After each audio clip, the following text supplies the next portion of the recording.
Hello, my dear fellow survivor. I'm so honored you're here because today I answer a question that every single survivor has before joining Music Can Heal Me.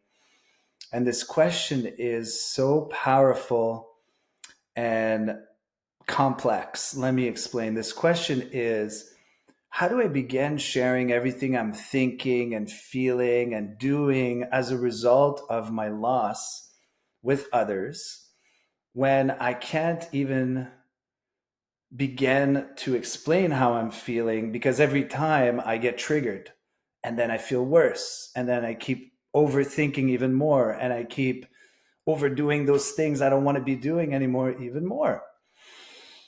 And my question whenever I get this question is, well, are you sharing with your soul angel how you're thinking, how you're feeling, what you're doing that you want to stop doing, what you're not doing that you'd like to start doing?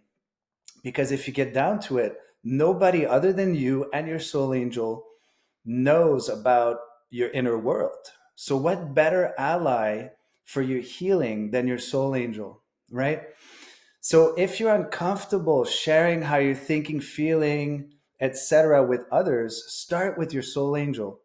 I know that I used to compartmentalize, used to keep everything to myself.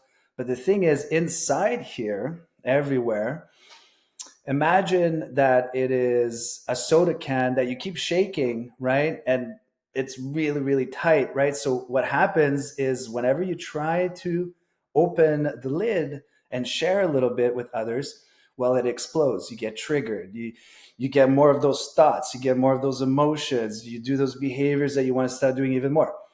But so rather than keeping that lid really tight and all of your thoughts and emotions to yourself, start sharing with your soul angel. Explain to your soul angel how you're thinking, how you're feeling, why you're doing what you're doing, why you're not doing what you want to be doing. Go from there. And then eventually, when you get comfortable letting the air out, right? So that it's not all bubbling up inside and overflowing every time you open the lid a little bit to share with others.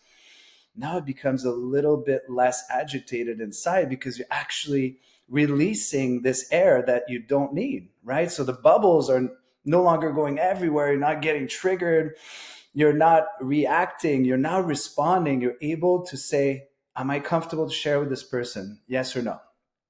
Well, yes, because I've been training my brain to do this with my soul angel on a daily basis, right? That's the process that I use. And that's what I teach so many survivors to do because it gets us comfortable sharing about our experience, and sharing is healing. So why keep all of your thoughts and emotions to yourself when you could be sharing? First with your soul angel, start from there. And then if you're not comfortable with anyone because you already know how they respond and they minimize your experience and they try to fix you and they try to prescribe your next step, maybe you're not comfortable sharing with your friends or people that you know or your colleagues or your family. So start with strangers, right? Once I got real comfortable sharing everything that I want to get out, air out with my soul angel, I started sharing with strangers, strangers on public transportation, strangers on the street, strangers while waiting in line at the grocery store, right? Everywhere, right? And you just start a conversation with somebody that means nothing to you. So if they try to prescribe, if they try to do something you don't like those other people in your life who probably are, we all have those, well, you just leave, right? So that's the thing. Use it so that it helps you process what you have to process, right? And eventually you'll be able to share with anyone comfortably. And that is one huge key to healing. It's to open up that lid that is so tightly closed so you can air out those feelings, air out those thoughts, share your experience. And remember, we all have a common shared experience as survivors. So you can also start there with fellow survivors like us. In the meantime, while you're practicing and doing your best, my dear fellow survivor, and I say this with all my heart, may you be filled with music and heal.